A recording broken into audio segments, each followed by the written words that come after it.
Hello, great citizens of Pontiac. It's your City Council at Large candidate, Adrian Austin. In today's video, what we're going to focus on is addressing accountability and integrity. What does that look like from a leadership standpoint? And exactly how do you hold an elected official accountable if you feel like they haven't been operating with integrity? Now, this is a very important topic in the city of Pontiac. It's come up numerous times as I've been canvassing other districts throughout the city. And from a constituent standpoint, the question has been just that. What does accountability look like to you, Adrian, as a leader?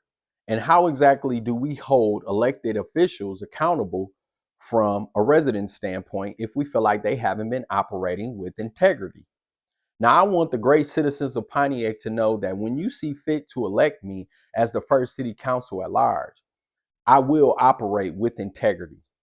I am a two-term elected chairperson with the UAW. I represent the brothers and sisters of Blue Cross Blue Shield of Michigan, and I carry integrity with me on my daily walk as a chairperson. When it comes to accountability, I don't take for granted that my membership trusts me. I don't take for granted that they entrust in me that I am making decisions that reflect my membership and decisions that are being made with their input. And so those two attributes I not only am passionate about, but I embody in my daily professional walk. Now, as it relates to the great citizens of Pontiac, one of the first things that I want to establish when the great citizens see fit to elect me is an at-large committee. Now, this at-large committee will ensure that all voices are being heard and all interests are being represented in the decision-making process. This at-large committee is going to be made up of various residents of the city of Pontiac. It'll be all professions, teachers, it'll be parents, it'll be business owners, investors, stakeholders, seniors, all residents of the city of Pontiac on every committee, districts 1 through 6, where the design is to derive solutions and best practices that have worked in other districts that we can use as citywide solutions. And that's the great function of a council at large, is that you're here to represent the entire city, districts 1 through 6. So you're always in favor of what's best for the city overall. Now, this at large committee will ensure that you have direct input and insight to your council at large member. And so that all of these decisions that are being made ultimately from an at large perspective will reflect the community. Now, as it relates to servicing from an at large standpoint, one thing that I would like the governing body to adapt and adopt to is the 48-hour initiative. What the 48-hour initiative is saying is when I intake a concern or an issue from my constituent, I, as the council person, will be calling you back within 24 hours, barring that there isn't an emergency with myself. But I will be calling you back within 24 hours to tell you, hey, Mr. or Mrs. Pontiac, I have your issue. But not only do I have your issue, I've sent your complaint to code enforcement or finance or DPW or whatever department your concern or issue is addressing. I have sent that to that department. And then also within that 48-hour period, you'll be getting a call back from that department to say, Mr. and Mrs. Pontiac, your issue is now in our department and it will take X amount of time frame to get completed. Or we're still working on your issue and it will be resolved soon and follow up will continue. I believe that type of initiative will raise the morale with the citizens with the overall services, but also will raise the morale with the direct council person. We want the relationships and the participation to be the best with the leader so that issues and concerns are getting handled directly and they're getting handled in a timely manner. Now, as I said, as an at large council member, I am for what's best for the entire city. Now, this next issue was something that I really didn't want to have to address, but it's a concern that has been continuously coming up and that I've had to speak to many times.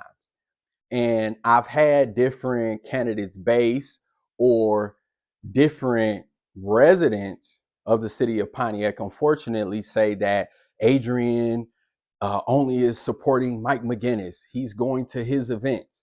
Or Adrian is only supporting Kermit Williams and he's only going to Kermit Williams events.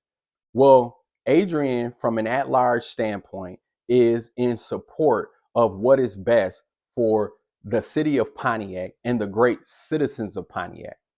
I don't want anyone to misrepresent that the great citizens of Pontiac elect the leaders.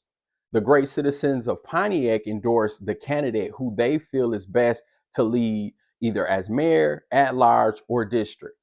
And so, whomever uh, wants to know who Adrian endorses or supports, I am in support of what is best for the city of Pontiac. Being accountable to the citizens, being in support of both mayoral candidates, being in support of all of the district candidates is showing the great citizens that I'm being accountable to the citizens, showing that I can work with any leader, being in support of what's best for Pontiac. I can collaborate with any leader. And that needs to be the focus of this position. This is a historical seat. This is the first time that we're having an at large seat. And I don't want anyone to misrepresent or take away from the citizens that you pick the leader. So when it comes to uh, people saying, hey, Adrian is supporting Mike McGinnis and that's who he's running with, or Adrian is supporting Kermit and that's who he's running with. Well, Adrian doesn't have the luxury of being biased to any candidate. I am in support as an at large council person of the entire city of Pontiac and what is best for my city as a whole. Now, I just wanted to make that clear because I know there are people that's going around and being negative and saying Adrian is partnering with this candidate or Adrian is endorsing this candidate, and that is not true. Team Austin has not endorsed any candidate other than Adrian Austin because we are in support of Pontiac. I can work with any district candidate, whomever the great citizens see fit to elect, and I can work with any mayor, whoever the citizens see fit to elect. And so I just wanted to address that really briefly. Now, the next thing that I wanted to step into is integrity. Now, integrity is something that an individual has to embody. And being a man of faith and being a man of character, I embody integrity. I don't want to let my family down. I don't want to let the great citizens down. I don't want to let my God down by acting out of character or not operating in and with integrity. So, as it relates to the city of Pontiac, some things that we do have in our charter now that can address um, elected officials operating outside of integrity is an ethics committee. Uh, Things now can be addressed with the ethics committee that says, hey, this leader has done XYZ or said XYZ, and now we need to review that through the ethics committee. We also have an integrity officer that is in our charter that will be implemented. And so that is just to make sure that things obviously are operating above board, that contracts and what have you are being done with integrity, and that things are being above board again. And so, as it relates to elected officials, there are things obviously that the integrity officer will address or can move now to the ethics committee to look at. So, we have some strong guidelines in place to deal with different things as it relates to elected officials not operating with integrity. We have a code of conduct and a code of ethics that we should be following as elected officials. And so that's where I spoke to integrity has to be something that an individual embodies. And I want the great citizens of Pontiac to know that Adrian Austin definitely embodies these attributes. And so, as it relates to being an accountable leader and operating with integrity, I hope that some of the initiatives that I like to bring to the governing body when you see fit to elect me, and things that you now know that are within our charter that we can operate within as citizens to say, hey, this leader needs to be held accountable. These are tools now that we can utilize. If you have any questions, please reach out to me. My cell phone number is 248-872-5010, or you can reach out via email, austin4council 2025 at gmail.com, or simply leave a comment on the YouTube channel. Please subscribe. I love to hear your comments, or if there is an issue that you'd like to hear my point of view on that I have not addressed yet, please do so. Send it, and we will provide some commentary on that particular topic. Be safe, and God bless.